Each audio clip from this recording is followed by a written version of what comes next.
Good. The next and important piece of theory that we're going to work on is about knowledge and power. And this comes from a chap called Foucault. Foucault was a French philosopher. He lived from 1926 to 1984, a very famous, influential French philosopher. And he wrote a lot about power, about knowledge, and about discourse.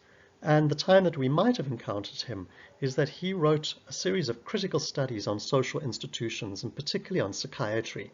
So he was one of the people in the sort of anti-psychiatry movement, writing very critically around diagnosis and psychiatric treatment.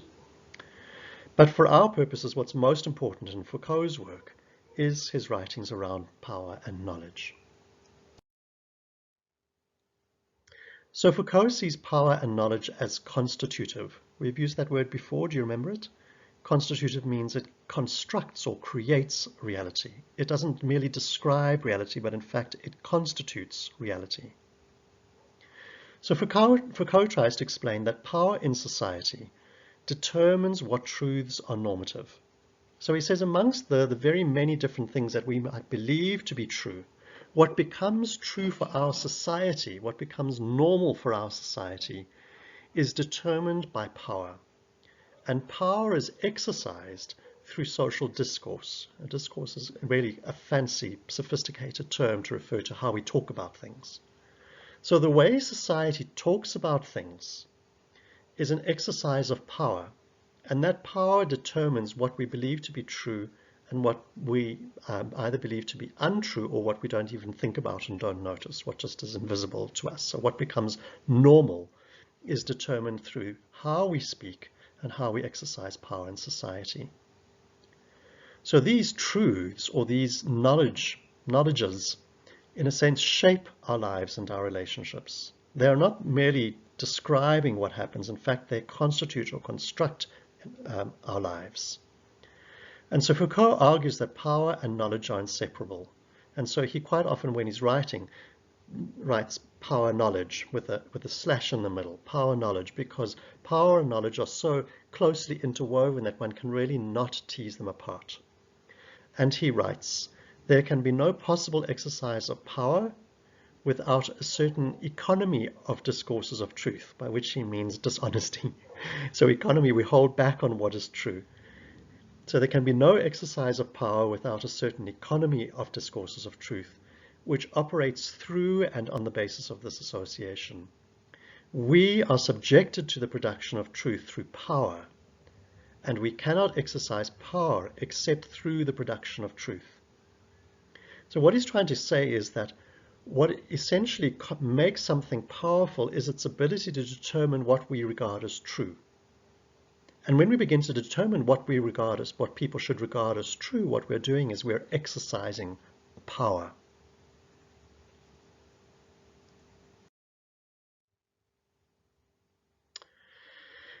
So Foucault suggests that we should engage in an ascending analysis of power. He says that power is not only impinged from above in a sort of a top-down way, that people in power above us impinge on power down onto us.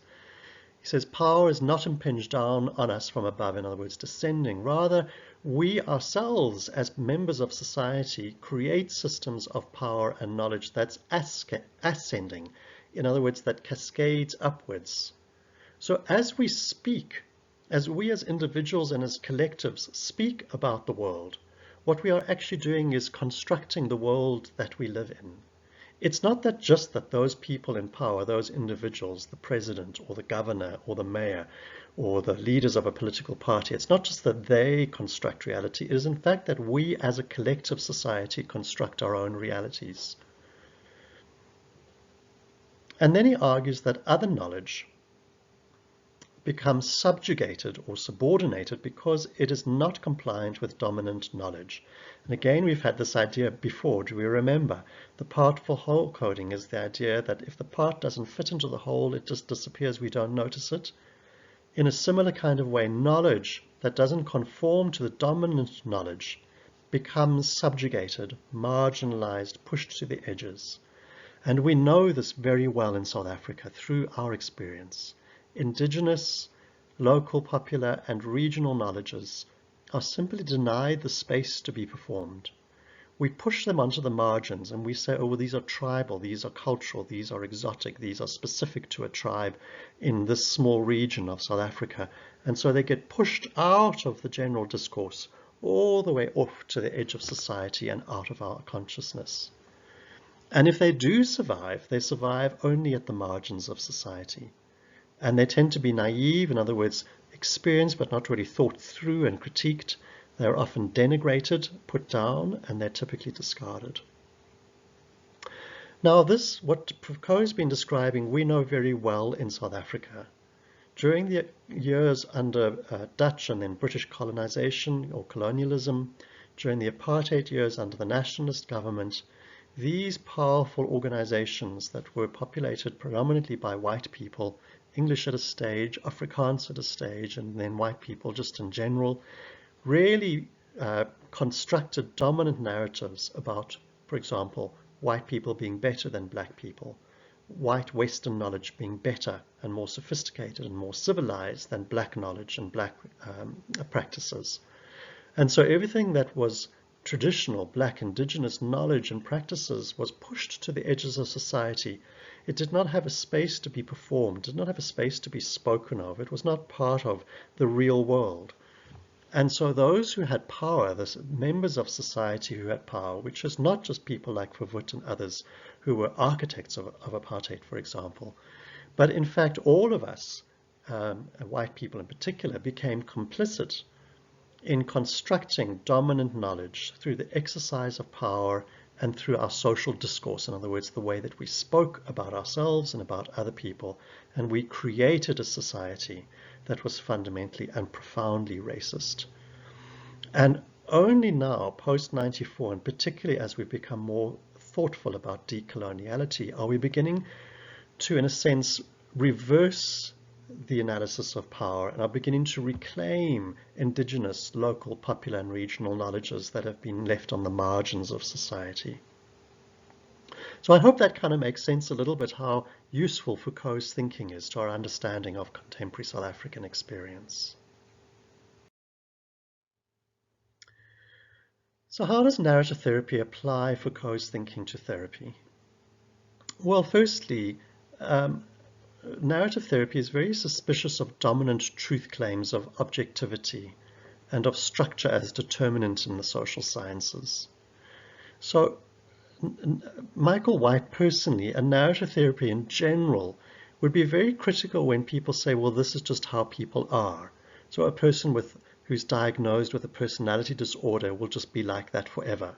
Or a person who's diagnosed with schizophrenia will never live a normal life. When we make those kinds of truth claims based on so-called empirical science, which we believe to be objectively true, it must be a fact, it just is that way, would be very critical and say, well, these are really dominant truths that people have subscribed to, and so we all speak about them as if they're true. We're not critical about them. And other people who have different kinds of experiences, those experiences and those truths are just pushed to the edges. We don't notice them. We think they're kind of a bit crazy. We become self-critical to our own use of power as therapists to dominate clients and to subjugate domains of experience and local knowledge. This is something that social workers are particularly vulnerable to because we actually have true power. We can actually remove a child. We can actually place someone in care. We can determine which parent gets custody of a child. These are very powerful things that we can do as social workers. And so we have to be self-critical of our own power, not just in those kind of fairly extreme ways, but even just in the way that we talk with clients. When a client has an aspiration for something and we're a little bit dismissive of it because we say, well, that's not really likely to happen, and we put them down in a way, what we're doing is that we're exercising power in a way that is not helpful and empowering. Narrative therapy also says we should listen for the exercise of power in clients' narratives. So clients' narratives are always full of power. All language, in fact, is full of power. Even the way that I'm speaking to you now is full of power because I'm trying to argue for a particular way of thinking about life that comes from a narrative therapy perspective. I'm using my power as a professor. I'm using my power of being able to use English and use words in fairly good ways to try and influence the way that you think. This is an exercise in power. I'm exercising power right now in the way that I'm speaking with you, and in the way that you listen and saying, oh, I must understand this because this is Prof. Adrian, is itself then an exercise of power. Fourthly, narrative therapy tries to externalize problems. And when we externalize problems, in other words, we take the problem out of the person and we put it outside of them, what we're doing is to help separate unitary and subjugating knowledges. So we create a little bit of a distance between the person and the problem that they're facing. And in such a way, we enable them to exercise power over the problem. And then finally, narrative therapy is interested in mapping. The process of mapping influences exposes their power. So when we look at the ways in which the problem influences the person, we're showing how the problem has power over a person, which usually they're aware of. But when we help them to identify ways in which they have influence over the problem, which we call unique outcomes, we begin to help the client recognize that actually they do have power, and they have power over the problem. And so power that has been hidden by the dominance of the problem suddenly then emerges and we begin to see it. And that's an important therapeutic process in narrative work.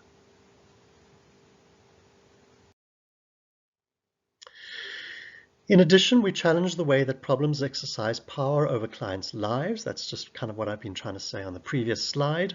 Unique outcomes, therefore, highlight moments where a person refused to be subjugated by dominant knowledge. Do you understand these words? The unique outcomes, which are those moments where the person did not let the problem dominate them, highlight moments where the person refused to be subjugated by dominant knowledge. In other words, they exercise their own power to create a knowledge about themselves as powerful and influential and capable of dealing with challenges in life. And these unique outcomes are then woven together, almost like a tapestry, into alternative stories. And these help to recover indigenous but silenced or subjugated knowledges.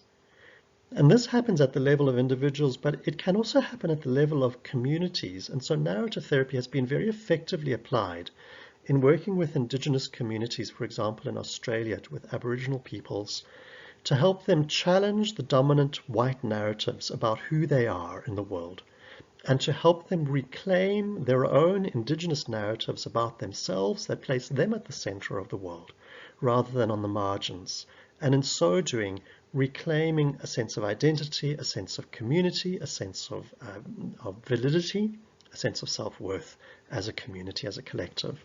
And so narrative therapy, in many ways, is very informed by the kinds of decolonial theories that have become increasingly popular in South Africa in the last few years.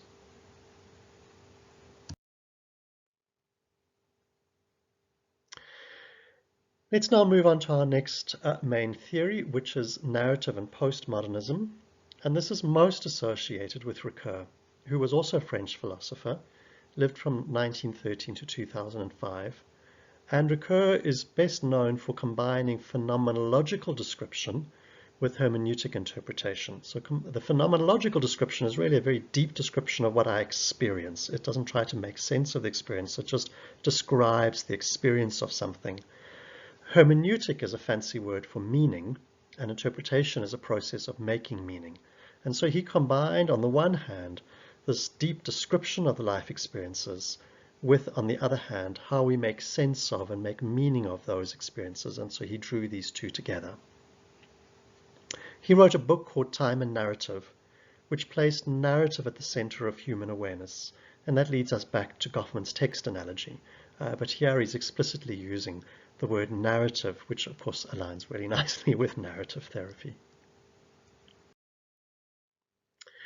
So I just want to make a little bit of a contrast between modernism and postmodernism. Modernism is probably the age that our grandparents or perhaps our great-grandparents would have grown up in. And it was a time in the world where science was becoming more and more popular, and we were discovering more and more things about the world. We were discovering the sun and the moon and the stars and the galaxies on the one hand, and on the other hand we were discovering cells and antibodies and germs and the atom.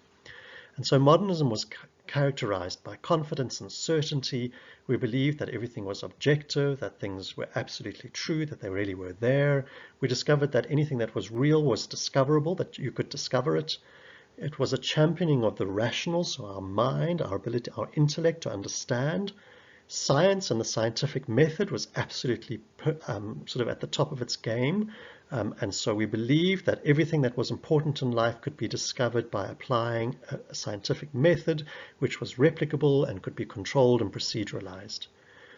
It was a belief that everything was knowable, and that if something was not knowable, it didn't exist. Therefore, of course, God did not exist, because we can't really put God in a test tube and prove that God exists. It believed in the essential essences of things, that things really had distinct and knowable components. It was universal. It believed in what is real, and physical science, so what we would now call natural science, or natural science, sort of what one can do in a laboratory with test tubes and burners, chemicals. That became a template for all science, including the human sciences and the social sciences. That became the template. That's how we know things. It must conform to the standards and the norms for physical science. Postmodernism, which is the era that we're now living in, emerged perhaps around the 1970s, and in a sense it's characterized by the very opposite, and hence post or after modernism. It's characterized by greater uncertainty. We're not absolutely certain about everything. We recognize there's much that we don't know and understand. It speaks to plurality of truths. So one thing can be true, and something else which is contradictory can also be true. So water can be both liquid and solid. And even though that might sound contradictory, in fact, they are both true. Light can be both particle and wave. These seem contradictory, and yet somehow science shows us that this is actually true. How do we make sense of that? It's a contradiction. We don't know. So we begin to recognize that there's a plurality of knowledges. This comes through particularly in an understanding of religion, that religions, even though they may construct God and humanity and creation in very different ways, are perhaps all different facets of something that's in common. There's a great interest in postmodernism in interpretation. So rather than the fact being all important or the event being all important, it's how we interpret or make sense of or make meaning of these things that really is important and constitutive. There is a critique of power. So power is not simply accepted and swallowed as is. It's rather a sense of we challenge and critique everything. There is therefore a rejection of dominant truths. And those dominant truths are things that we see as true for all people in all times and in all places. And we say, no, that is not true. What is true in South Africa is not necessarily true in Canada. We're very different contexts. We're very different societies. And so truth may vary from place to place, from time to time, and from person to person. Postmodernism is all about questioning, the why question marks after everything, after everything, after everything. And it is about the construction of knowledge that we are interested in, rather than discovering truth. So modernism believed that truth was out there and we could go and discover it. Postmodernism says, no, that there is no absolute truth out there. Rather, what we do is that we construct truth, or rather, we construct knowledge. So Ricoeur was writing as a postmodernist and really helped us to understand and think through what this postmodernist era that we've all grown up in. So all of us who are watching this video are living and have grown up in a postmodern era. This is the era in which we now live. And this links a little bit with post-structuralism, which is not exactly the same, but is kind of part of the same broader family. So structuralism has an interest in the deep underlying structures of society, of literature, and of experience. In other words, it believes that things are organized in particular ways, and that organization, or what we call a structure, is what is of great interest to us. Structuralism, therefore, has a tendency to universalize because it will argue that there are common structures that underlie everybody in all places and all times, and that those structures is what determines life.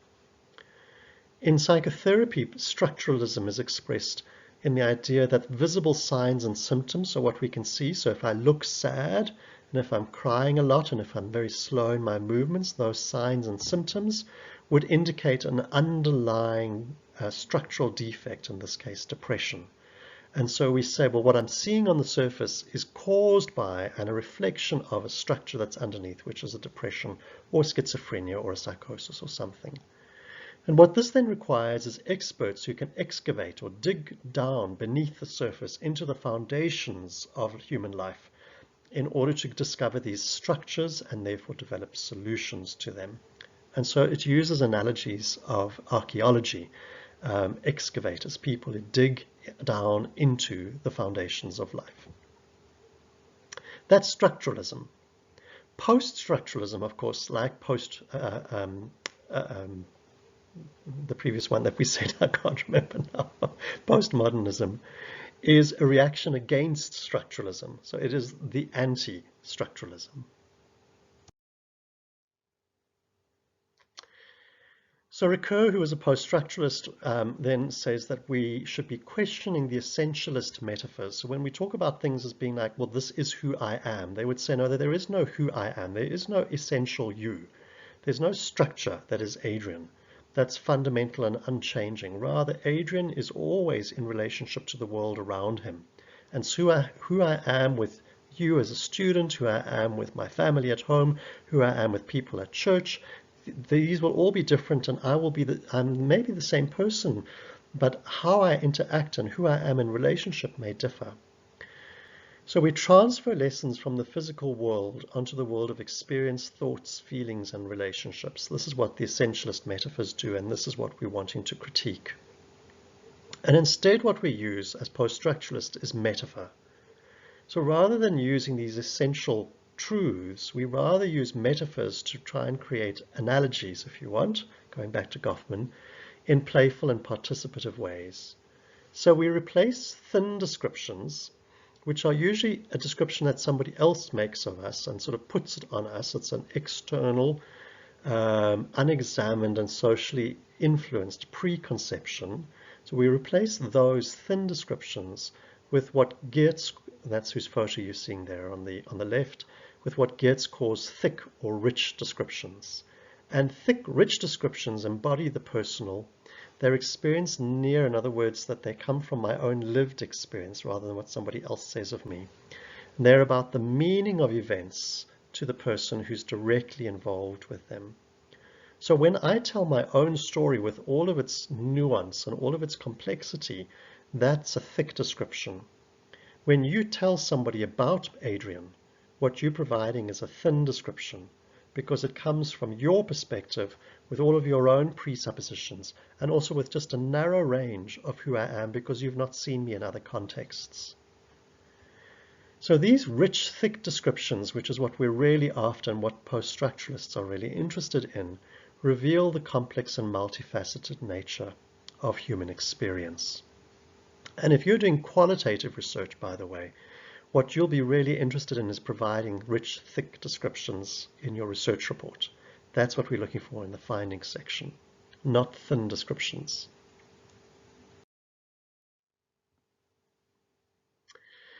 So this links in turn to social constructionism. So all of these things are related. I'm hoping you can hear this. So postmodernism, post-structuralism, and social constructionism are all kind of connected. They're strictly speaking not the same, but they're all part of a very close-knit family. We can think of them as sisters if you want. According to social constructionism, society does not exist as an objective reality, but is rather a construction of society by society. And under social constructionism, there is less focus on the internal dynamics of people and of systems, and more on the social constructions of problems and issues. And by social constructions, I mean how people make sense of problems and issues, and how we talk as collectives about problems and issues. So unexamined social and cultural norms then become truth. When we accept things as being true, without really reflecting critically on them, then they become truth, almost with a capital T, perhaps I should have written that. And individuals then tend to live according to these social constructions. So when we make assumptions in the world about how things are, we then accept them, we swallow them, because this is how society has constructed, hence social constructionism. This is how society has constructed the world, and then we as individuals in this world begin to live our lives accordingly. And so social constructions are not determinative. In other words, they don't have to determine our life experiences, even though very often they do. We can, in fact, identify them. We can examine and challenge them. And we can even discard them. So social constructionism has been applied in interesting ways to our understanding of the self, of who I am as Adrian and who you are as you. So it is, in some ways, it's about social. The social in the social constructionism refers to how society speaks and constructs reality rather than how I construct my own reality. But it has relevance for the sense of self. And in particular, social constructionism challenges the notion of a core self. So psychoanalytic theories, which we'll look at in another lecture, tends to argue that there's deep inside of us, there's a true self. It's who I truly am. It's like the essential essence of myself that I might not actually express and live out very effectively in the real world, but is really the deep inner truth of who I am, my core self. Social constructionism says there is no core self. There is no true you that somehow stands separate and independent of the world around you. Instead, it argues that identity is always socially constructed, and that who you are depends on who you're relating to and what kind of environment you're in. So our selfhood, our sense of who we are, is actually located not in the individual, and it's not in my mind or in my heart. It is rather located in my relationships. And so Adrian doesn't exist in and of himself. Adrian exists as Prof. Adrian in relationship to students, as Father Adrian in relationship to people at the church where I'm a priest, as husband Adrian in relationship to my wife Trina, as dad Adrian in relationship to my son Aaron, as son Adrian in relationship to my parents, as brother Adrian in relationship to my siblings, and so on. Does that make sense? So who I am doesn't exist in and of itself as something independent on its own. I exist, and myself really exists in relationship to my relationships with people around me. And therefore, I can actually be very different people, even though I am the same person. Myself can vary in the way that I interact, depending on who I am, and all of those selves are part of who I am. It can change. Well, I find this quite an interesting approach because when we write selfhood is located in relationship, that should immediately make you think of Ubuntu. Because Ubuntu says that I am who I am through my relationships with you. I only exist, I'm only a person through my interactions with other people. It is through the way that I engage with you and the world around me that I am who I am. And so this notion of social constructionism in relation to the self is actually something that we've known about in Africa for hundreds of years, which is that selfhood is located in relationship, not within the individual person.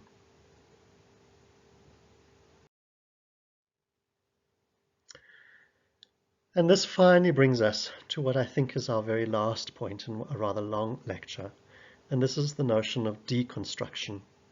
And this comes from another philosopher called Derrida. Deconstruction says that procedures that subvert, or deconstruction rather, is in a way defined as procedures that subvert taken for granted realities and practices, those so-called truths, what we believe to be true. So the process of deconstruction is a process of challenging or deconstructing, as the word says, deconstructing the things that we assume to be true and right and good. It says, let's break those down and let's not take them for granted. Let's question them.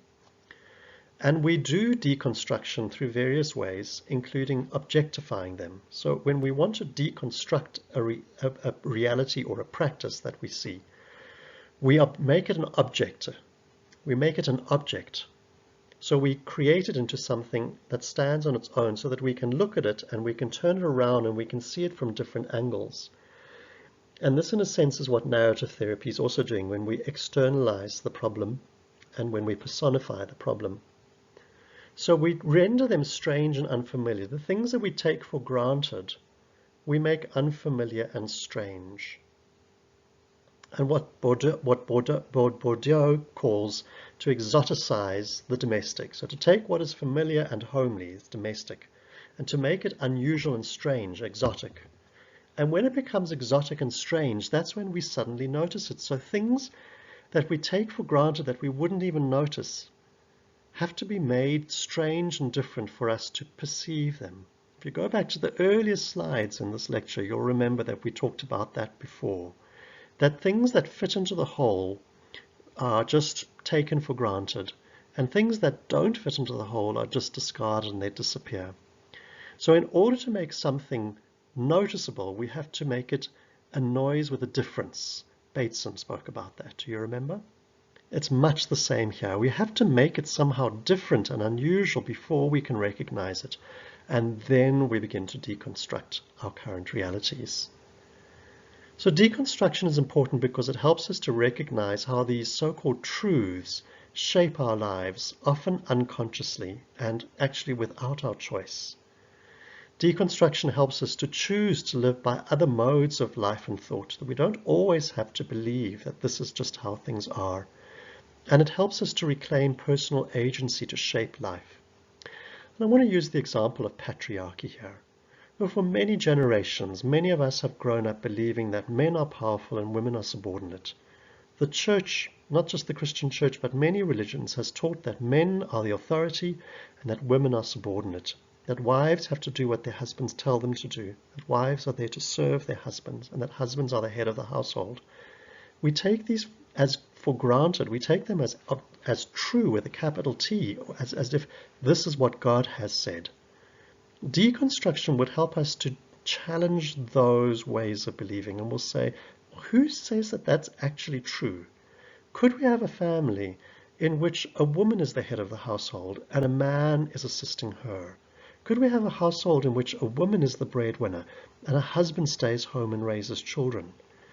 And when we begin to think in these kinds of ways, we're beginning to deconstruct narratives. We can do the same thing through how we use scripture. We can say, well, in the Bible, in Genesis chapter 1, God created humanity. And when it says God created humanity, the Bible then says male and female, he created them.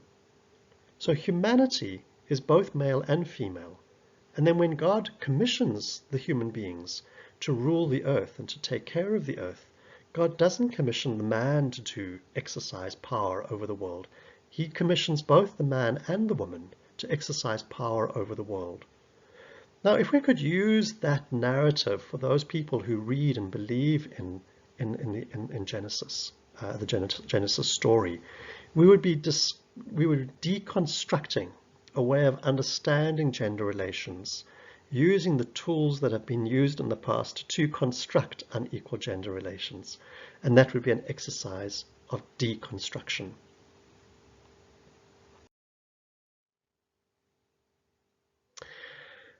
Wow, we covered a lot in this hour. We've looked at 7 key theoretical foundations to narrative therapy. These are theories that really informed Michael White's thinking. And informing his thinking then guided the way in which he developed and shaped narrative practice. And when we move into the narrative practice and start looking at the nuts and bolts of what do you actually do with a client who's sitting in front of you, who's suffering from depression, for example, you'll then begin to recognize how the interpretive method from Bateson, how the analogy from Goffman, how notions of knowledge and power from Foucault, how postmodernism from Ricoeur, how post-structuralism, social constructionism, and also deconstruction from Derrida influence and shape narrative practice. And in so doing, you will find that your practice is not merely mechanical. Instead of simply implementing questions in a particular way to search for unique outcomes or to map the relative influence of people on problems or problems on people, instead of simply inviting someone to come and listen to a client's story, you'll actually understand the rationale and the theorizing behind that. And that understanding will shape your practice and help your practice to be far more effective. And for you who train to be a clinical social worker, this is a crux of what it means to be an advanced clinical practitioner. You're not merely a technician who uses skills that you've been taught.